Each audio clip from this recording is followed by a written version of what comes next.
সাজগোজ করে থাকতে হবে। সাজালে পূজালে হয় নারী, আর লেপলে পুছলে হয় বাড়ি, চাঁপাইনবাবগঞ্জের এলাকার ভাষা। সাজালে পূজালে হয় নারী, আর লিপলে পুছলে হয় বাড়ি। নারীকে সাজগোজ করেই থাকতে হবে। ভাত চাউল ধান সিদ্ধ করে কাঁদি মেখে থাকা ঠিক নয়। এটা আল্লাহ রাসূলও চায় না। ওরা সব সময় সুন্দরী হয়ে থাকবে, এটাই মুহাম্মদ সাল্লাল্লাহু আলাইহি সাল্লাম চায়। বলছিলাম সম্মানিত দিনী ভাই বোন, নারী বুঝতে পারলো না নিজের মর্যাদা, যার কারণে ভুল পথে চলল। রাসূল সাল্লাল্লাহু আলাইহি সাল্লাম বলেন, মহিলারা যদি 4টা কাজ করে তাহলে জান্নাতে চলে গেছে। 1, 5 ওয়াক্ত সালাত, 2, রমজান মাসের রোজা, 3, স্বামীকে মেনে চলা, 4, জেনায় লিপ্ত না হওয়া। এই 4টা কাজ যদি করে তার জন্য জান্নাতের সব দরজা খোলা। মুহাম্মদ সাল্লাল্লাহু আলাইহি সাল্লাম বলেন, এই ছেলে বসো, তুমি কি ব্যস্ততা দেখাচ্ছ, থামো, আমরা কাছাকাছি চলে আসছি, তুমি প্রয়োজন দেখায়ো না, পরিবেশ নষ্ট করো না। যে বাচ্চা ছেলে আপনার পাশে বসে আছে ওকে খুব সতর্ক সাবধান করবেন, ও যেন পরিবেশ নষ্ট না করে। আমরা অল্প সময়ের মধ্যেই আলোচনার শেষের দিকে চলে যাব, কাজেই বিরক্তিবোধ আমাকে দেখাবেন না, আপনি ধৈর্যের পরিচয় দিবেন। সম্মানিত দিনী ভাই বোন, আল্লাহ নবী বলছেন, নবী ফিল জান্নাহ, নবী জান্নাতে যাবে। আর শহীদ ফিল জান্নাহ, শহীদ জান্নাতে যাবে। আর সিদ্দিক সত্যবাদী ফিল জান্নাহ, জান্নাতে যাবে। ও নিসা আহলুল জান্নাহ, মহিলারাও জান্নাতে যাবে। এই কথা বলে আল্লাহ রাসূল চুপ থাকলে ভালো হতো, কিন্তু মহিলারা জান্নাতে যাবে এই কথা যখন বললেন তখন আল্লাহ রাসূল আর একটু কথা বাড়িয়ে দিলেন। ওই মহিলা যে বেশি বেশি সন্তান দিতে পারে, ওই মহিলা কোন সময় যদি স্বামী রাগ করে তাহলে স্বামীর হাত ধরে বলে, যতক্ষণ পর্যন্ত খুশি না হবেন ততক্ষণ পর্যন্ত আমি কোনো কিছু খাবো না। এই নারী হলো জান্নাতি নারী। আবার বুঝেন, 1, নবীগণ জান্নাতে যাবেন, 2, শহীদেরা জান্নাতে যাবে, 3, সত্যবাদীরা জান্নাতে যাবে, 4, মহিলারা জান্নাতে যাবে। আগের 3 ব্যক্তির ব্যাপারে কিছু বললেন না। চতুর্থ ব্যক্তি নারীর ব্যাপারে বললেন, ওই নারী যে নারী বেশি বেশি সন্তান দিতে পারে, ওই নারী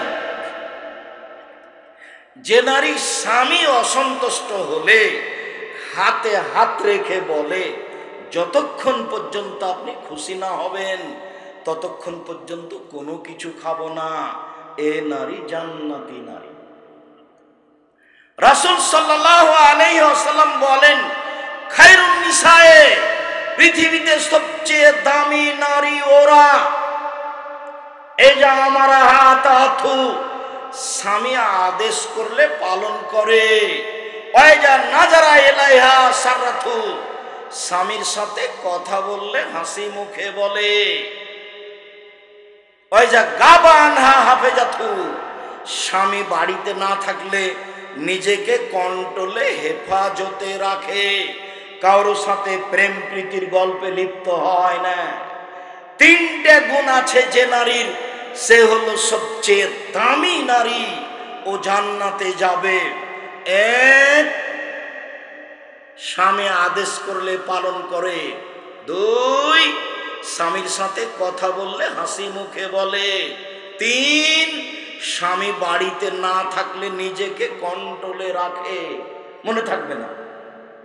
থাকবে তো?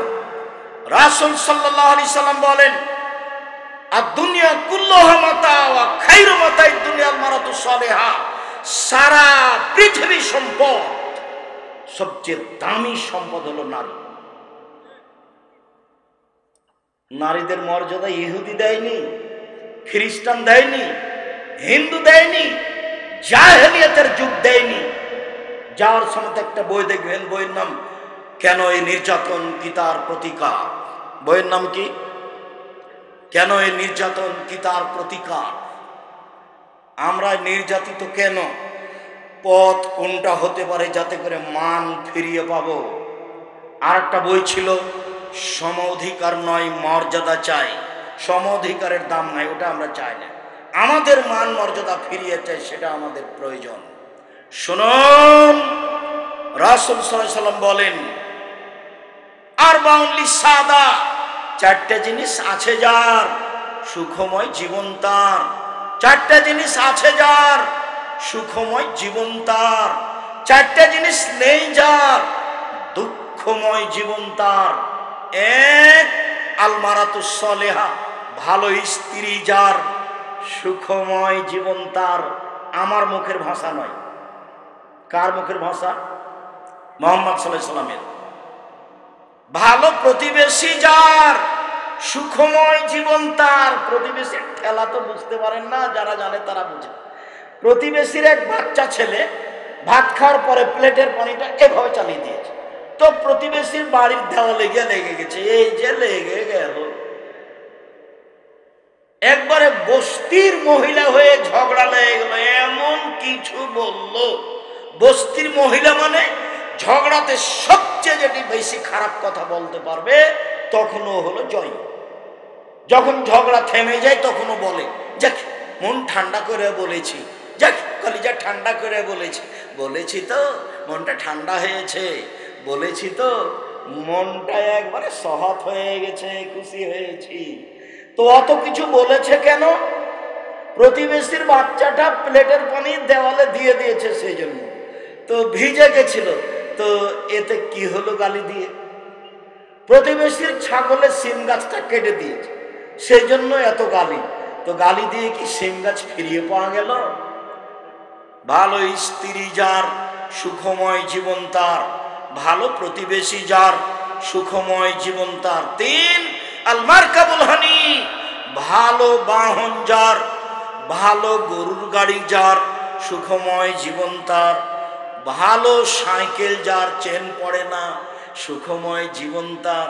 ভালো ভুটভুটি যার চাকা নষ্ট হয় না সুখময় জীবন তার।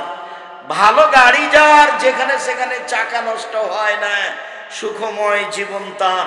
চার, আল বাইতুল ওয়াসি, প্রশস্ত ঘর, মেহমান 10-12 জন বসতে পারবে, খেতে দিতে পারবে, এইরকম প্রশস্ত ঘর যার সুখময় জীবন তার। চারটে জিনিস আছে যার সুখময় জীবন তার। এক, ভালো স্ত্রী। দুই, ভালো প্রতিবেশী। তিন, ভালো গাড়ি। চার, প্রশস্ত ঘর।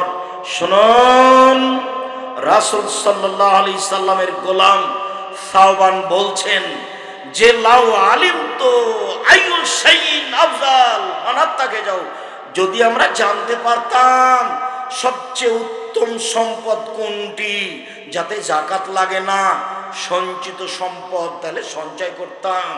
যদি জানতাম সবচেয়ে উত্তম সম্পদ কোনটি, যাকাত লাগে না, তাহলে সঞ্চয় করতাম। তখন রাসূল সাল্লাল্লাহু আলাইহি সাল্লাম বলছেন